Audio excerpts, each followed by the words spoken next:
My channel. कुछ बच्चों को फीस के पर्सपेक्टिव में बहुत सारे डाउट है, लाइक कितनी फीस है, फीस कैसे देनी है। तो आज मैं आपको फीस रिलेटेड सारे डाउट क्लियर करने की कोशिश करूँगी। फर्स्टली देखिए, आपकी जो टोटल फीस है कॉलेज की वो 67,000 है। इसको 2 शिफ्ट में दिया जाता है, ठीक है। तो सबसे पहले आपकी फ़ीस कितनी है, 67,000 है, जो आपको पता भी होगी क्योंकि काउंसलिंग के टाइम पर कॉलेज की लिस्ट में हर चीज़ मेंशन होती है। तो जैसे अब आप रिपोर्टिंग के लिए जाएंगे तो उस टाइम पे आपको 30,000 फ़ीस जो है वो ऑनलाइन ट्रांसफ़र करनी होती है थ्रू नेट बैंकिंग, ठीक है। वहाँ से आपको स्लिप मिल जाती है, उस स्लिप को आपको डाउनलोड करना होता है, देन आपको उसकी 3 से 4 कॉपी निकलवानी होती है जो कॉलेज में सबमिट होती है। उसके बाद जब आपको हॉस्टल अलॉटमेंट के लिए जाते हैं, लाइक आपकी कॉलेज स्टार्ट होने से पहले आपको जब दोबारा बुलाया जाता है उस टाइम आपको हॉस्टल्स भी अलॉट होते हैं। तो उस दिन आपको रिमेनिंग जो भी आपकी फ़ीस बच जाती है, कितनी फ़ीस बच जाती है आपकी 37,000, और हॉस्टल्स के लिए आप अप्रॉक्सीमेटली 30,000 लेके जाने होते हैं। ये कैश लेके जाना होता है आपको, ठीक है। यूनिवर्सिटी के अंदर ही बैंक है, वहाँ पर आपको ये फ़ीस भरनी होती है। वहाँ से आपको स्लिप मिलती है, जो कॉलेज की फ़ीस की एक स्लिप है वो आपको कॉलेज में सबमिट करनी होती है और एक स्लिप अपने पास रखना।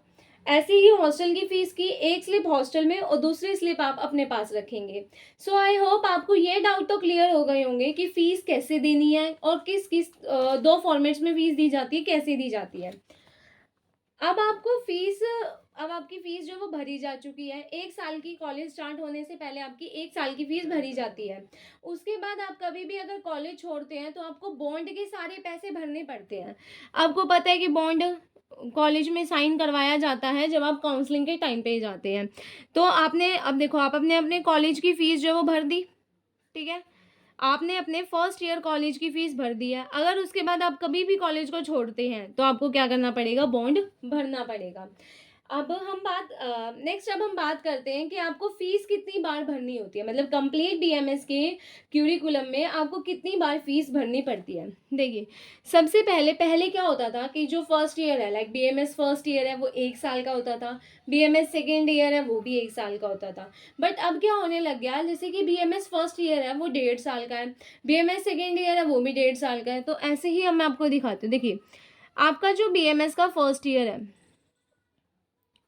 वो 1.5 साल का है। ऐसे ही आपका बीएमएस का जो सेकेंड ईयर है वो भी अब आपका 1.5 साल का है।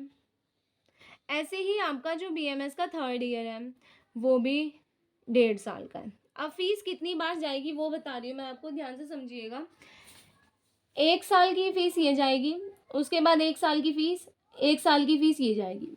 इन दोनों को मिला के 1 साल की फ़ीस एक बार जाती है और ये बच जाता है आपका आधा, दैट इज़ 6 मंथ्स की फ़ीस।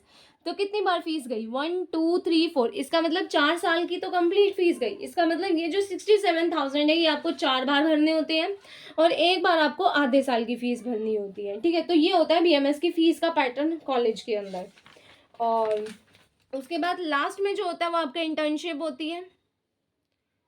इंटर्नशिप आपकी 1 साल की होती है। इसमें आपको 6 मंथ सिविल में करवाया जाता है और 6 मंथ जो है वो आपको कॉलेज के हॉस्पिटल में करवाया जाता है, ठीक है। ये होता है। और यहाँ पर आपको स्टाइपेंड नहीं पता है तो मैं बता देती हूँ, अगर आपको पता है तो ठीक है। यहाँ पर जो स्टाइपेंड मिलता है वो अप्रॉक्सीमेटली 10,000 का मिलता है पर मंथ, और अभी इसको बढ़ाने के लिए अपील वगैरह दी जा चुकी है। अगर ये बढ़ जाएगा तो आपको फिर बढ़ने के बाद मिलेगा, अभी तक 10,000 ही मिलता है। सो आई होप कि फ़ीस रिलेटेड आपके सारे डाउट क्लियर होंगे, क्योंकि बहुत सारे बच्चे मुझसे पूछ रहे थे कि दी फ़ीस कैसे देनी है, क्या मतलब कैसे कैसे फ़ीस का क्या है। तो अब आपके सारे डाउट्स क्लियर हो गए होंगे, I hope. So thank you. अगर आपको मेरी वीडियो पसंद आई तो please hit the like button and also subscribe my channel. Thank you.